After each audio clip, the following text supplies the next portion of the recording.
Hey, guess what, everybody? Go listen to the Break It Down show. This week on the Break It Down show, we have author, actress, model, world traveler, speaker, and harbinger of women being awesome.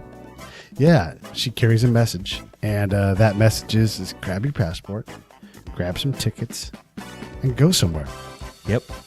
Go do it. Expand yourself. Yeah, go lay on the beach. Go drink some wine. Go do whatever it is that you need to do. To enhance your own personal thing. So we dig her. She's a lot of fun. It's Teresa Rodriguez, and she's a friend of the show and a friend of ours. We're lucky to have her. Enjoy. You almost invented the solo travel guide category. Yeah, there was one woman before me. She started writing a long time ago, but what I really tried to do was really inspire women through travel, where I think that there's a bunch of different types of travel and different types of travel guides with respects to information.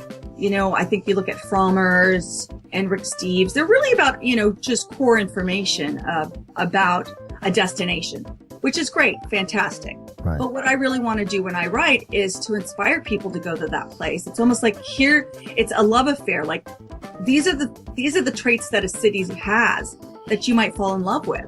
And so in my first book, Fly Solo, that's what I did is I created a whole algorithm to figure out what you want to do. So it was based on how much culture do you want to experience? How much do you want to learn while you're at a destination? Do you want to learn about the history of the place that you're at? Or do you want to just learn the bellboy's name? It's there. You don't, just figure out how much learning you want to do. For example, you can go to Thailand and learn a lot about the Buddhist culture, or you can just go to the beach. So it has a lot of opportunity for learning, but you don't necessarily have to do it. And then the next one is activity. Like, how active do you want to be?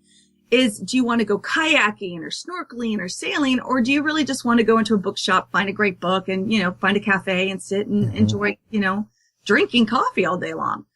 And then the next is weather. How important is the weather to you? And that's always really important, especially around holiday time. I don't like being cold, so you're not going to catch me up in Tahoe during Christmas or, a place that's cold. I would rather go to someplace that's warm. So for me, weather's a very big determinant of where I'm going to go. And then finally is how social do you want to be? Do you want to go somewhere where you're going to be meeting a lot of people and you're going to be going out to clubs and meeting at restaurants? Or do you want to go someplace where you can just grab that book and sit cozy in front of a fire and read? And ironically, a lot of teachers like to go on retreats by themselves because they're with kids all day long. So, I took those four items and graded places accordingly. Yeah, graded places accordingly. Yeah. So what is basically at the end of the day, what is your intent? And I think a lot of times when we travel, especially with other people, we really don't set our intention for that travel. It's like, oh, a bunch of girlfriends want to get together. Let's go to Vegas. Yay, yay, yay. But when you travel by yourself, you're using two very important commodities. I would say the most important commodities that we have, which is time, because once you spend time, babe, you don't get that back. And the second is money. And we like money. I like money. Right? I like money. You put those together and you're really pulling at the heartstrings, right? So when you decide to go somewhere by yourself or go on an adventure alone, you're really pulling at those two heartstrings of your time and your money. And then the third of this trifecta is yourself and your confidence level and your ability to go and do something in that big, scary word, alone. Yeah. It's an interesting dynamic when you travel alone. And, I traveled alone quite a bit for work, which gave me a purpose to go to a place. So it was a lot less choosing on my part of where I got to go. But the being there alone, you still do have to sort of seek out those things that make that experience the one that you want to have. So, I think a lot of our listeners will definitely relate to all those things and kind of what categories they fall into. So when you look at a place and let's say, like you said, you can go to Thailand and learn about a whole lot of shit. However, I had no ideas of things you could do with ping pongs. Look out.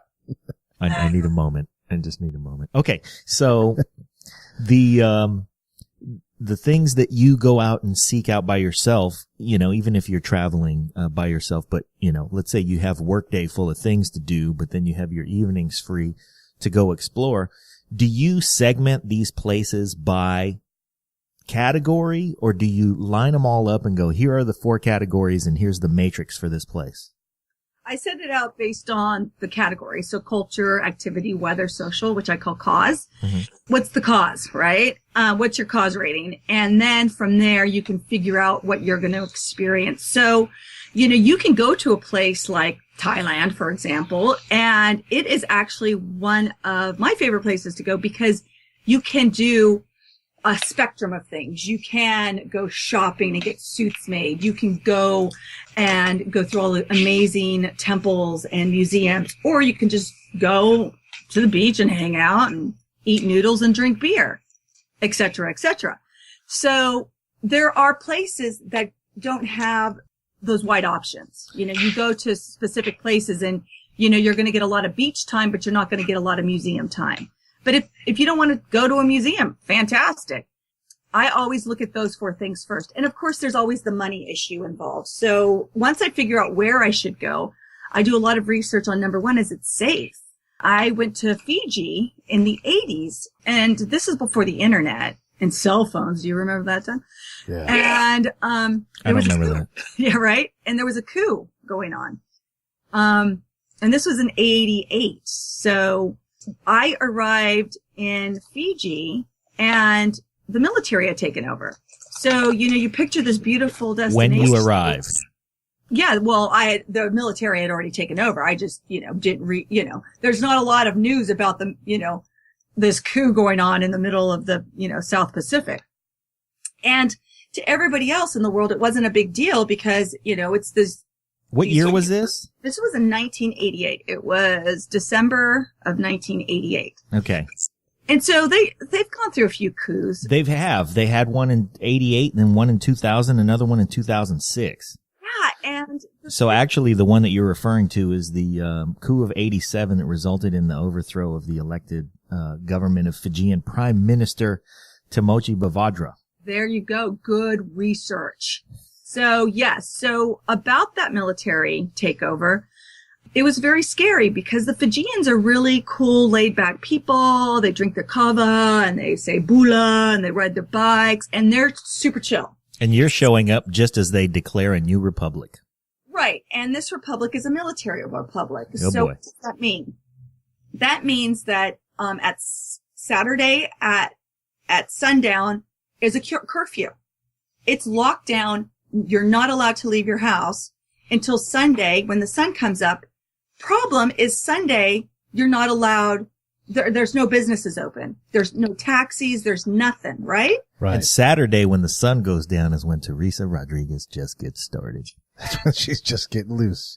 She's been on the beach all day eating her noodles and beer. Yep. It's Right. time to party. Yeah. Well, no. Not in this case. No, what ends up happening is I had to figure out how to get to the airport for my Sunday departure because there was I wasn't going to be able to get a car. A taxi that morning. And FYI, the cockroaches in Fiji fly. Like they fly, they're the size of my fist. And so here we are. There's the group of us that are flying out the next day, are all in the airport with our bags. No place to sleep. We got to stay the night at the airport, and there's cockroaches the size of bats flying Whoa. in the air. It was just awful. Yeah, that's terrible. So my point being is research a destination before you go because it could be the most beautiful, pristine, amazing destination in the world. But if you've got a military coup taking place, not so much. So I ended up having a military guy spit on my face because I went and danced with him. And there's nothing you can do. Nothing. Right. There was absolutely nothing I could do except wipe his stinky spit off my face. That's disgusting. Yeah. exhausting. And that's, I think that women, especially American women, have a tendency of assuming that because we're safe here in the United States, that we can just get on a plane and show up somewhere and go, ta-da, here I am. And that's not the truth. You need to do research. You need to go on your CIA websites. Even Thailand. I mean, last year they had a few uprisings. You just don't want to be around a place when the military is pissed off, So how does a single mom that saves up money and has always wanted to go to fill in the blank country, how does she judge that though? I mean, if she's got no reference, the world can be a scary place if you've been in Iowa your whole life and here's your first time to branch out. How do they assess what's dangerous and what's exotic? Well, I always say if you're a single mom in Ohio, start small. Like, you don't need to do the eat, pray, love adventure, Right. Maybe go to Niagara Falls. Yeah, go somewhere close or go somewhere easier or go someplace that's safe. Like, for example, I am a huge fan of Club Med for moms. The reason why is they have daycare. Ah, yeah, right. And it's all inclusive. So what that means is it doesn't matter if I drink one margarita or if I drink 5 margaritas because it's all inclusive in my price. By the way, I don't drink margaritas. I'm just using this as an example. They keep pouring them. And they keep pouring them, but your children are, cared for. So I'm putting the disclaimer that I am not promoting large use of alcohol while at Club Med. But my point being is that everything's included. Your meals are included. Your drinks are included. A lot of the activities are included. So you don't get this huge, this whole huge bill at the end of your stay, especially if you're going to take your kids. And that's a whole nother show. Yeah. But if you're a single mom going to someplace on your own, think about what you want to experience. Think what your comfort level is, realistically what your comfort is, and what you want to have going on daily. Like, single mom now, would I go to Club Med by myself? No. I don't want to go to Club Med by myself. I don't want to do the trampoline. I don't want to sing, do the dances at the poolside. But for a mom who hasn't been able to get out of the house for 6 years because she's been raising her kids on her own, that might be the perfect time for her to get a little cray-cray. It's sort of like the solo travel training wheels. Exactly. Walk before you run. Walk before you run. And, there's a lot of great, you pointed out a great thing about, purpose. Like, when you travel for work, you go for a purpose. And what I find is that women, if they have a purpose, it gives them a lot more freedom to really enjoy a destination. So, for example, I want to learn how to cook. So I can fly to Napa and go to Ramekins and take cooking classes during the day. I want to learn how to surf. I can go down to Los Olas in Costa Rica and learn how to surf. I want to learn how to paint. I can take a painting class in Hawaii. So if you have a purpose, a lot of women find that a lot easier to spend the money and go. It's like, oh, I'm going to come back and I'm going to have a new skill.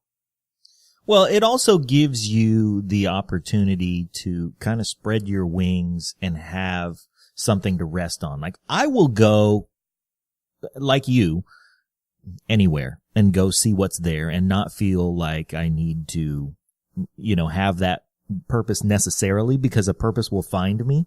Right. But like you said, when there's a new mom who it's as much about getting to know yourself and how you travel, so right, that when you get out there, you're not bombarded with information and you don't know how to kind of behave within yourself. Right. So yeah, in that environment, it's great that you kind of set the table for somebody to say, hey, just first go travel.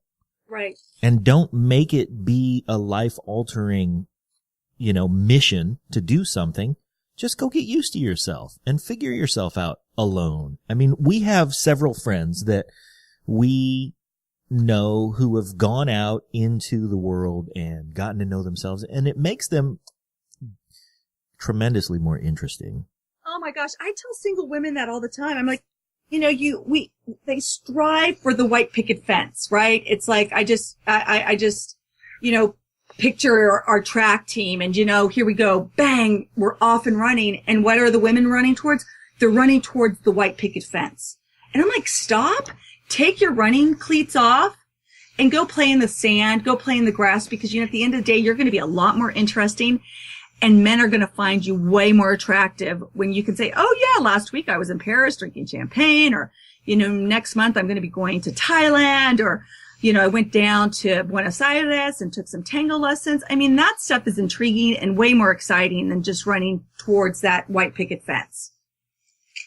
It's also, in addition to being more intriguing, it gives that white picket fence, if you do decide that you want to achieve that and you do achieve it, it gives it some context. Right. Because you want your kids to be, and I'm kind of speaking for you because I know how you are too, but you want your kids to experience and enjoy all these things in life. And that white picket fence is not a be all end all. It's just a foundation. So they have a safe place to jump off from. Right. Yeah. And inside that white picket fence, you can have a rain stick and a didgeridoo and all these things you've picked up from along the way that enrich your kids, their life, their experience within that white picket fence.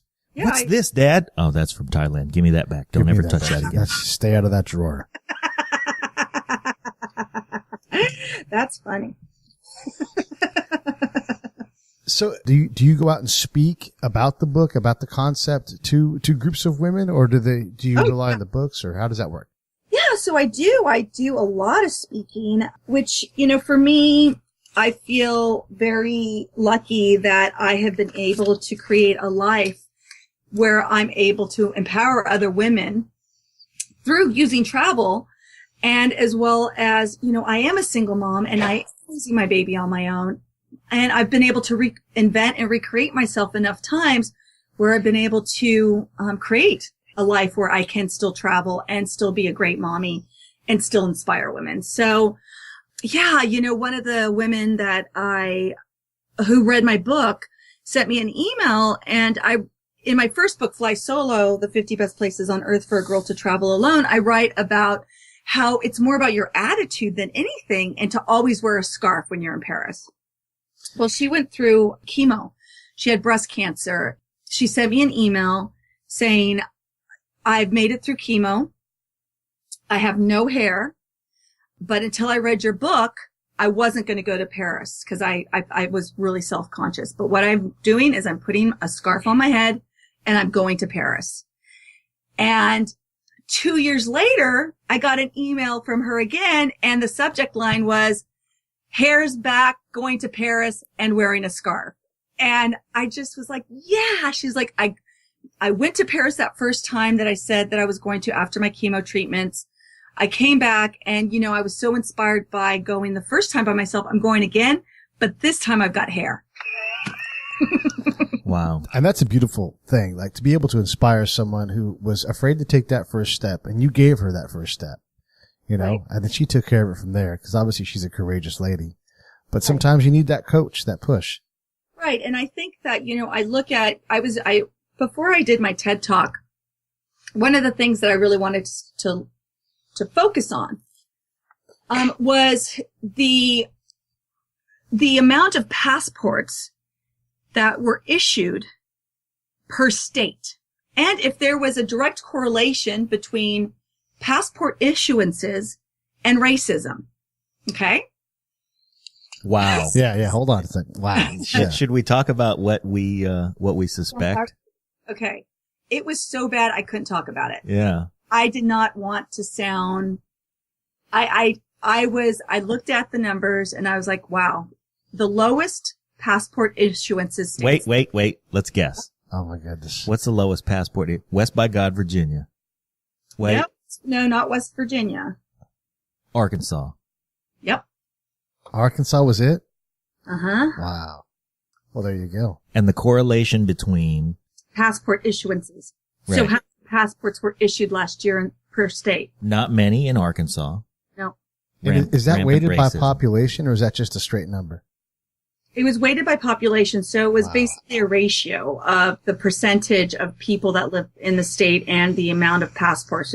Of course, you know. So the assumption is that here's a state with a sample size of 100 people, let's say, right. And among those 100 people in California or in New York, let's say you have, 14 people got. How many? So say, for example, if our sample size is 100, right? In California, 14 got passports. In New York, 12 got passports. And in Arkansas, 2 got passports. That must mean that Arkansas is perfect. Yeah, nobody wants to leave because it's perfect there. Why would you leave? It's landlocked. Right. It's very close to Texas. Yeah. Right? It's self-sustaining. It's like right?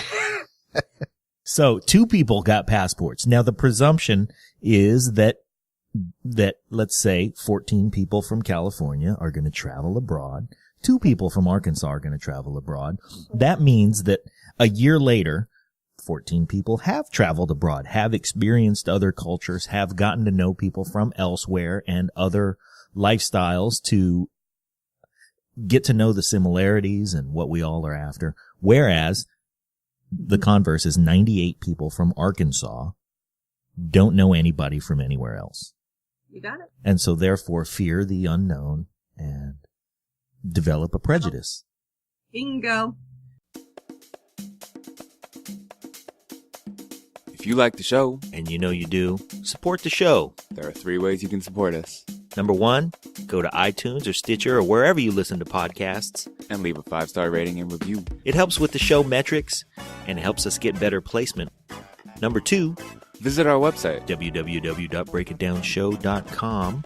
We've got an Amazon and an eBay link. Same Amazon, same eBay, you know and love, but they give us a little kickback when you get to their site from ours. And number 3, leave comments about the shows that you like. We want to know what you think, how you feel. Tell us how to make the show better. We greatly appreciate it. Now back to the show. Hey, Teresa, you talk about using culture as a way to figure out where you need to go. How do you define culture in that sense? Because it's such a big word and it can mean 100 things to 100 different people. Well, for me, it equates learning. So, for example, you can go to Mexico to a very, which is filled with culture. I mean, the history of Mexico is profound. The French and the Spaniards and the Germans and the Dutch, they've all settled in Mexico. But most people don't go to Mexico to learn about the culture. They go to Mexico to drink. Eat cheap lobster. Exactly. So you have the opportunity to learn about Mexico, and you have the opportunity not to learn about Mexico. End up with a tattoo and a wife. And a wife, right. This is my wife, Juanita. We just met. So, not even saying any of those things aren't fun. No, we love that. I love coming up with the vacation wife. Who are you again? Right? Man. And what is this thing on my behind? I think it's a dolphin, or is it a marlin? Or is it a mermaid? Oh, that's right. We were at the Giggling Marlin last night in Cabo. God, I forgot. We got those tattoos. See, but that's somebody could, like Pete said, culture means 100 things to 100 different people. And the obvious explanation for culture is to go find out where that country's people, were influenced and what came of all those influences and what the melting pot looks like. But the shallower definition of culture is what's there now. And what's there now is a party. Right. And that's not culture. To some people, that's what they want to seek out. Right. And that's perfect. Like, that's the thing is, like, go into this with no judgment. Go into what you want to experience, but don't judge yourself on it, right? There are times that I want to get on a plane and forget my name by 4:00 in the afternoon. There's a great direct flight from SFO to Cancun on Virgin America. And by 4:00, you could have a great buzz. Actually, you could probably start getting the buzz on the plane. In flight. In the airport. Yeah, I used to love the days when you could bring a pint on the plane with you and just get started. 7 and 7, please. Yeah. Over and over again. All you have to do now is take your, the 113 containers, Ziploc, and just fill them with like a bag of booze. Small Sky vodkas, and you're good to go. Hey, I love a buzz on an airplane, by the way. I think that is great. Altitude and not the lack of oxygen. So yeah, and I like to stay just steadily buzzed in the right setting. You're right, though. I like how you're defining culture. You know, the Mexican vacation on the beach, out dancing all night. You're not really worried about. Maybe you go to Chichen Itza, but maybe you don't. Maybe you do. Maybe you don't. Exactly. Hey, what's your favorite place in Paris? Oh, I love the 6th arrondissement. That's a great little neighborhood. It's on the left bank. And what I love about it is you can rent an apartment there and not go through the whole hotel experience, which, you know, of course, if you're staying at like the Georges V or, you know, one of the super expensive hotels, that's awesome. You want the hotel experience. You want it, but if you do a cheap hotel in Paris, it's really the worst experience. It's like worse than having a cheap hotel in Tijuana. It's so bad. It's just awful. So, you can rent, apartments, and it's a walking neighborhood. It's mostly locals, so that have a lot of culture, and, you know, they take their dogs everywhere, and great shopping, great boutiques, great restaurants, and you can actually just hang out there. Like I stayed there for 3 weeks and just, you know. What's it cost for that apartment over there on Rive Gauche? Yeah, the Rive Gauche. Well, it depends on the time of year. You can get great weekly rental rates, and there's a ton of different websites. You know, the most popular right now is like Airbnb. Right. But if you just put rent apartment 6 arrondissement, you'll be super happy with all of the different options that you have. I love Paris. I've been arrested in Paris, by the way, and I still love Paris. That's the part of the Parisian culture that Pete enjoys. Oh, yes. It was getting into a fight in a crepe establishment, a creperie. Parisian drunk tank culture. Mischief in the creperie. Yeah, I love l'Orangerie. I love the Musée d'Orsay. There's so many great things. Yeah, and you're right. You don't need a car in Paris. Yeah, and I think the d'Orsay is so much better than the Louvre, you know, for experience, like to be able to see art and almost touch it.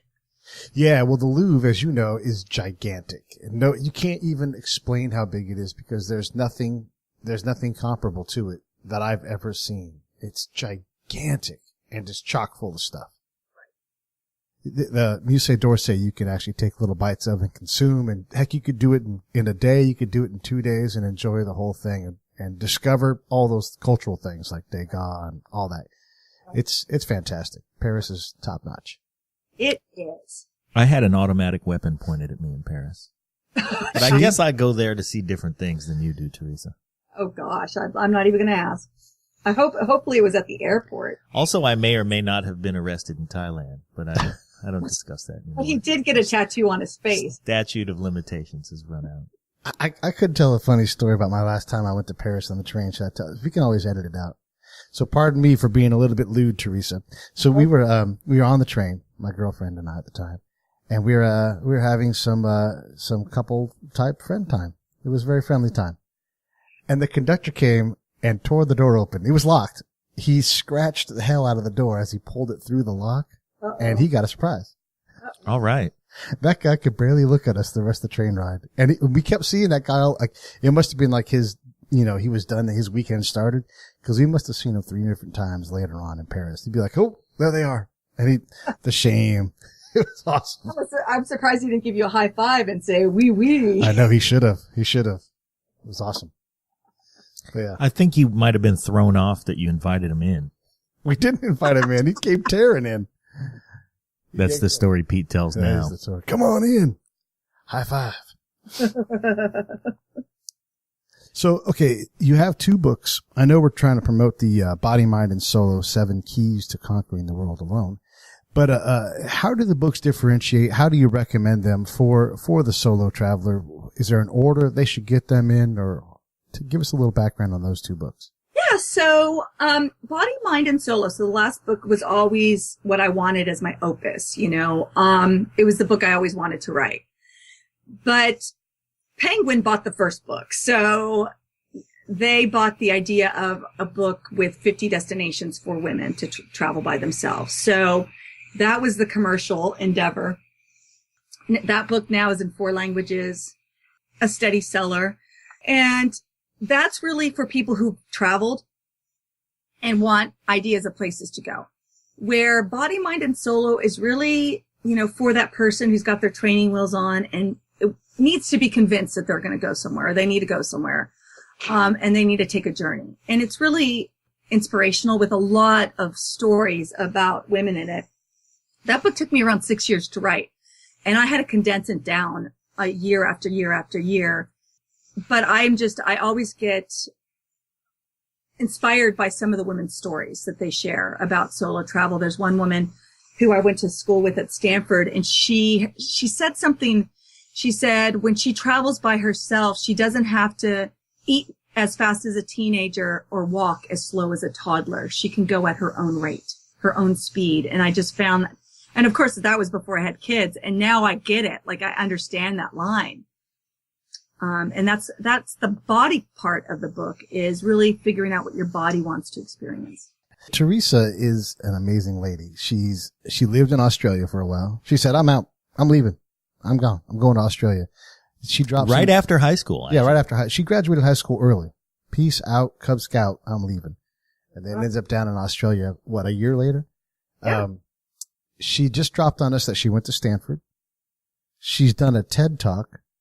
She's personally met Richard Branson. What have you not? What's left for you to do? Is your bucket list? I saw done? a picture of Richard Branson holding her book. Right. Yeah. Yeah. That's pretty big. What is left? I don't care about all that stuff.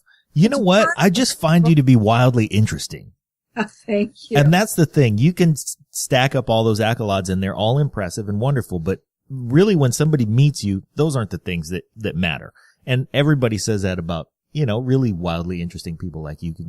If you ever meet Stevie Wonder, you're going to go like, yeah, he's won 26 Grammys. But that's not what makes him interesting. What makes him interesting is the path that he's chosen and the path that he's forged. And that's what makes you interesting. I mean, you have done stuff and you've written about it and you've reported back so that women who aren't naturally empowered to go do stuff all the time, even in our, dare I say, enlightened culture, just aren't always empowered to go explore and figure themselves out. And it's not that you've gone out and done all these things and said, here, go do all these things. It's that you're telling women, hey, go do your thing. Right. Right. Do your thing, whatever that your thing is, but do it because you need your own thing, I think as women, especially after becoming a mom, I didn't realize how much you lose of yourself. And I've had quite a few roles. I've been a wife. I've been an employer. I've been an employee. I'm still a business owner. You've been a model and a TV star. I've been drop a model. that on our listeners. Yeah, I have. And I still produce fashion shows just because I love beautiful things. That's why you love John and I. Yeah, I do, because you guys are beautiful, man. Yeah. John and me. So yeah. I love subject pronoun agreement. John and me. Me and John. John and I. You're lucky I included you in that comment. That's true. Yes, that's true. So, what's next? What's next for Teresa? Well,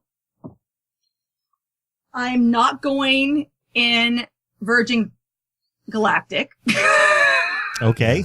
Because that ends up in the desert. It should be called Virgin Desert. Desert Adventure. I'm starting another website, of course, because I have nothing better to do. And I really want to focus on empowering single moms. So I've started Jet Set Mama. And what I want to do there is really give women who are single moms, who are stuck, opportunities to go on like mini vacations, mini explorations. And it doesn't need to be to another country. It could be just to a day spa that's near, that's giving, them a discount because Amen. It's mom. So that's one thing I want to do. And the other thing I want to do is all those girls in Arkansas, I like to get them passports. I would love to find like Dove or a huge sponsor that is willing to give me a lot of money so we can help girls fill out all of that paperwork, because it's a little overwhelming. It's a little intimidating. And register for passports and get those girls passports. They don't need to be going on a trip anywhere, but to have that passport is such a powerful piece of identification. Yes. It's such a powerful document. It's one of the biggest hurdles in the foreign travel world. If you've already got the passport, all you need now is tickets. Mm-hmm. You know, you don't have to worry about that. So yeah, that's laudable. I mean, to do something like that for the folks in Arkansas, who we're going to give a shout out to Spencer, one of our Arkansas listeners. And, you know, yeah, let's get them traveling. Let's get passports in their hands. Also to the town of Fort Smith, because all 7 of those motherfuckers are listening. It's true though. I mean, I've had a passport a good deal of my life, and I just had to renew my passport. I actually haven't finished renewing it. I got to go back to the post office. It's a daunting process, even if you've done it before. Right. Yeah. So to do that for women in Arkansas, part of that is you're just opening the cell door. Right. And whether they choose to venture out or not, you know, you can sit on your bunk and look at the open cell door and say, well, the cell door's open. If I feel like walking out, I can walk out. Right. I would venture that some of those ladies too, that once that passport is sitting there, kind of like that pile of dirty laundry that just speaks to you nonstop, even when you're not looking at it, it's there in the back of your mind, just poking you. I bet that passport will do the same thing for some of those women, and they're like, I gotta use this thing. I gotta use it. It won't leave me alone. It's the telltale heart, but for going to Bolivia. It is the telltale heart. And you know what? They're gonna sit there and that thing's just gonna be beating at them, and it's gonna go dum dum. Dum, dum. Bolivia. Leave that backward husband of yours. We need to go to Peru. Go travel, go see something. And then she's either going to come back and say, listen, dude, you're going to have to get infinitely more interesting. Right. And go with me somewhere, or this isn't going to work out because I've seen something and I've been enlightened. Right. I don't know. Do you guys remember Donahue? Phil? Yeah, Phil Donahue. Sure. So I remember we were in high school, and it was summer break, and Phil Donahue was on, and I was, sitting in my house in Benicia watching Phil Donahue. And he had on the show, and I have for the life of me tried to find this segment of this neo-Nazi kid who came on and just was spouting hate, and he was from Arkansas, I hate to say it, but he was like, I hate the N-words. I hate the B-nerds. I hate, and Phil was like, have you ever met any of them? And he's like, no, I don't need to. My daddy says they suck. And everybody in my trailer park says they're awful. And I just remember watching that and having an out-of-body experience of taking this sad, sad soul. Cause the kid was like 14 years old. I mean, he couldn't even legally drink yet. Hadn't seen anything. Hadn't seen the world, and he already had so much hatred in him. And I just pictured walking with him through Auschwitz and showing him, you want to see hate? You want to see what happens when people hate as much as you do? This is what happens. And thinking to myself, I hope one day that I can give open doors. And mind you, I hadn't been anywhere. I don't think I had even been to Mexico yet. But I had traveled through books, and I had traveled through almanacs and the Encyclopedia Britannica at the library. And I just envisioned myself taking these people, these poor lost souls, taking them somewhere new and saying, no, look, there's no reason for hate, man. We're all in this together. Yeah. So that was the beginning of where I had this little seed planted in me, was Phil Donahue and some kid who was ranting hate, during summer vacation. Teresa, when you look at traveling, actually, all three of us have traveled quite a bit.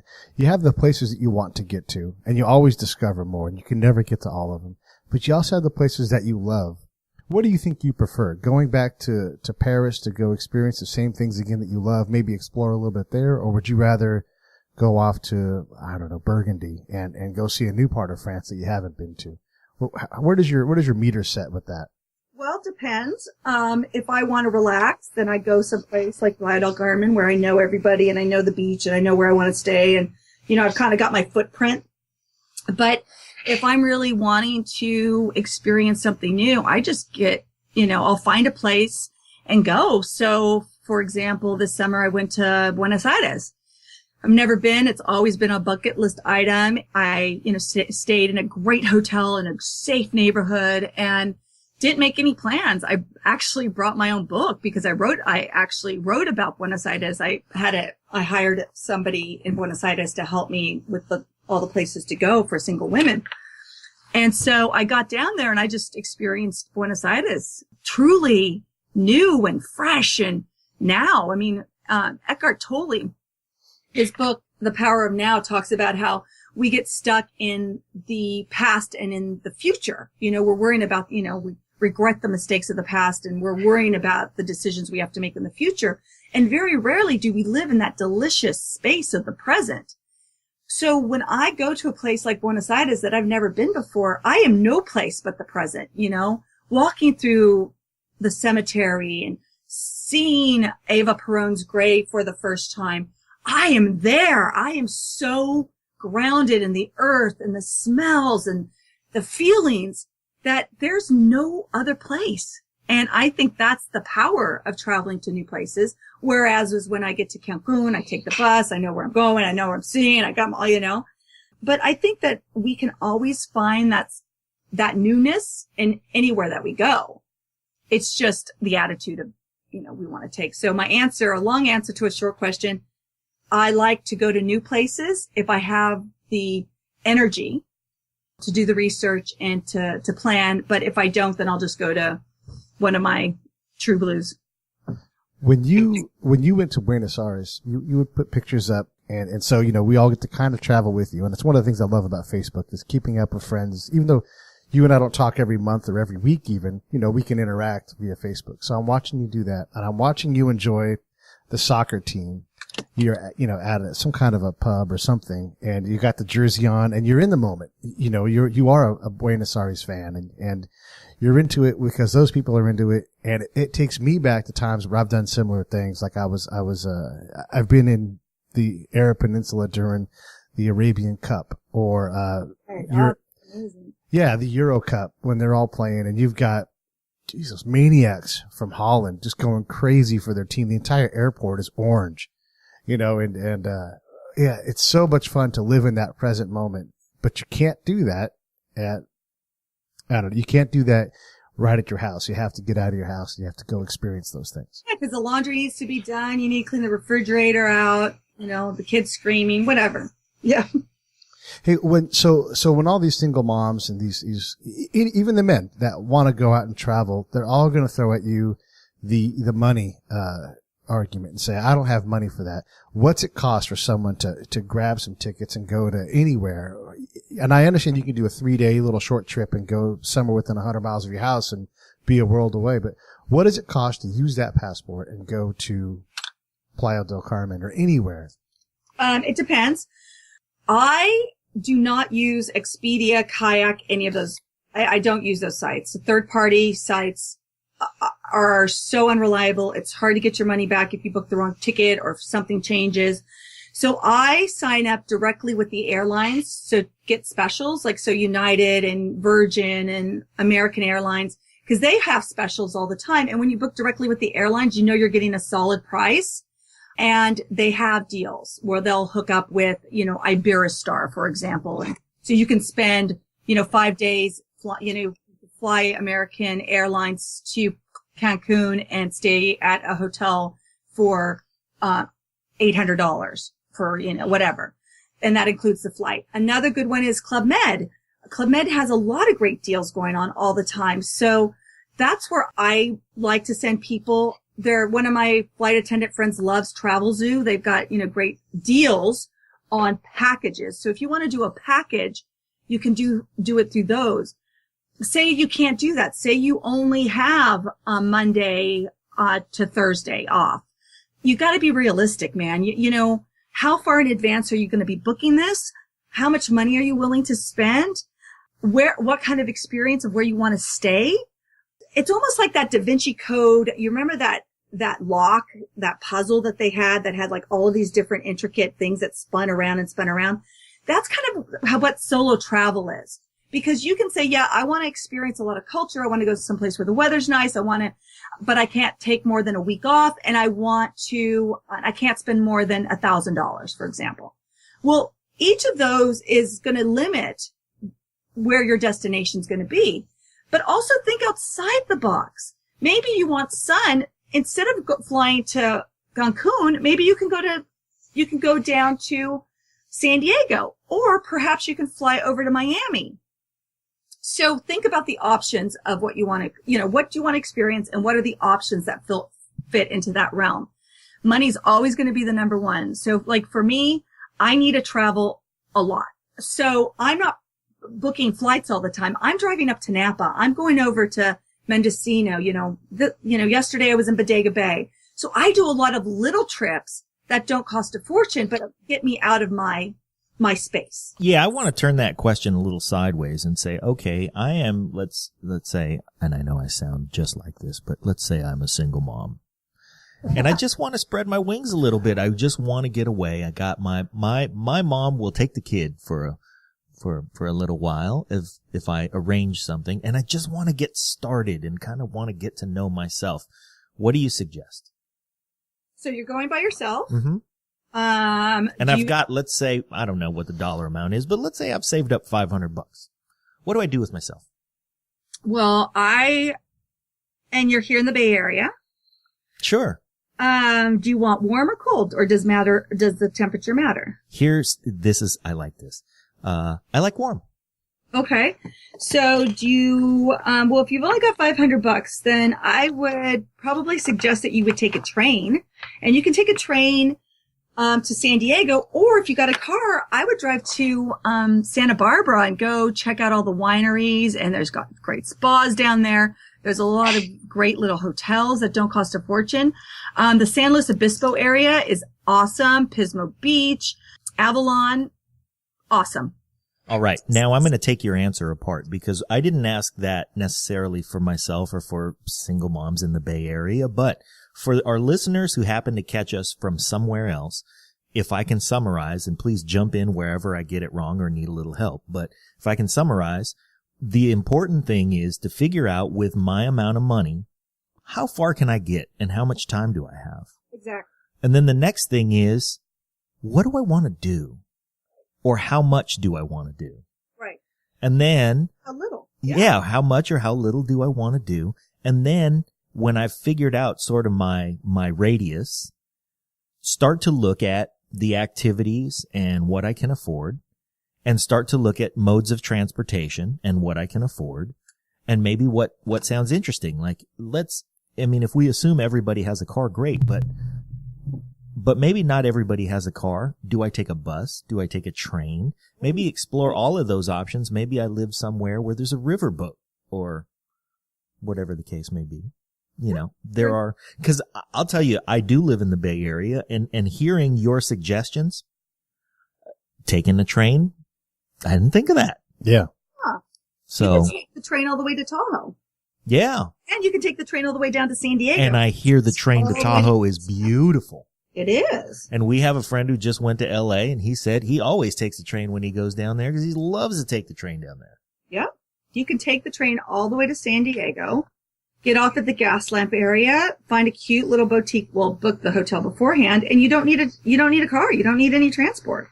The other thing that you mentioned were the alternative lodging arrangements to getting a hotel, and there are alternative lodging arrangements practically everywhere. So everywhere. We'll encourage everybody to, just really do the exploring. And here's the thing that I will add is that you're going to have a great time when you go out there and you travel, but there's a lot of great time to be had in just the anticipation of the travel. Booking the travel and figuring out those alternative transportation methods and just exploring what you're going to do before you even do it. There's a whole lot of fun to be had doing that. Right. Oh, I agree. So if you're interested in all the things we've talked about, Teresa's books are available on Amazon. And so what we'll do is we'll put a link next to Teresa's podcast, and you can grab Body, Mind, and Solo, 7 Keys to Conquering the World Alone. Or you can grab one of her other books. And she'll be your guide in a book and get you out of the house and get you to some wonderful places. And if you don't already get it, she's a great guide. So, we had you on because we knew you'd be interesting on the podcast, but really it's our recommendation. Our show is our recommendation of cool people doing interesting things, and your interesting thing happens to benefit a whole lot of, potentially benefit a whole lot of other people. Yeah, because I think that if you change one person's perspective about the world, then they can influence and change the perspective of the people that they are in contact with. So I think it's pretty powerful. It's, changing the world one trip at a time. Yeah, it is. It's a beautiful thing to be able to take, moms, especially like a newly single, mom who's overwhelmed, and you say, hey, take some time out for you. Because how moms will get very focused on their kids, and they almost live for their kids, which is absolutely great.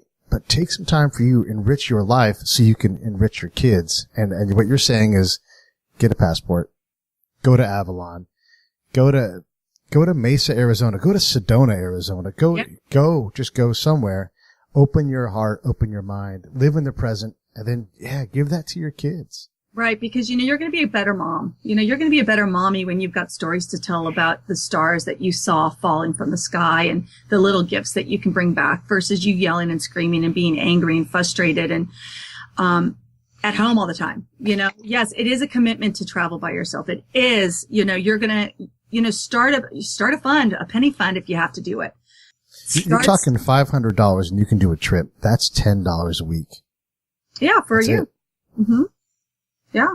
And you can add, and $500, you can actually do, if you live in Northern California, you can go up to the wine country pretty easily without a car even because, you can take the ferry, the Vallejo ferry, and then they have buses from the ferry up to Napa. So there's a lot of different options, but you have to research them and you have to be willing to explore and you have to get yourself out of the mindset that I need X amount of money. I need to travel by car. I need blah, blah, blah, blah, blah. There's a big difference between need and want. And I like to focus on the want side of things, not the need side of things. And someone's got to help balance that out. And you are the goddess of want. And we thank you for that.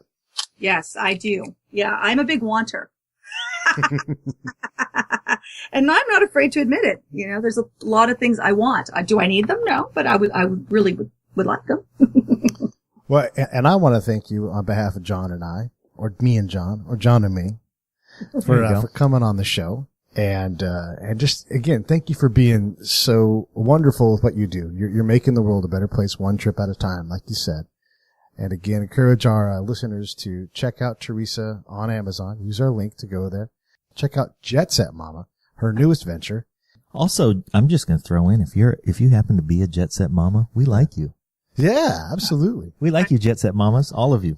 We want to hear your story. We want to hear your Jet Set story. And can we follow you on Twitter?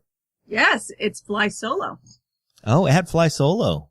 And I have Jet Set Mama too, but I haven't done anything with that one yet. Okay. It's a brand new venture. Okay. All right. Cool. So follow Teresa on Twitter, at Fly Solo. Get out of the house. Go travel. Teresa says so. I said so. Yeah. Yo, follow us on Twitter as well, Break It Down Show. Go to our website, click on the Amazon link. Yeah, heck yeah. And then hopefully we can build up a travel fund ourselves, and we'll go to cool places and we'll do broadcasts. We actually have done one from San Diego. It's funny that you mentioned that. We love going to San Diego, and we did one down at a golf course. And man, it's great to get out of the house. Yep. Wow, it is. You're always welcome to come on the show, Teresa. You're a friend of the show officially. Oh, absolutely. And so anytime you want to promote something or you've got an idea for somebody else that maybe wants to come on, let's talk about it. Let's get them on the air and let's throw some love at them and let them spread the word. Yeah, thanks a zillion. Yeah, thank you guys for what you're doing. I'm so proud. Woo! Right on.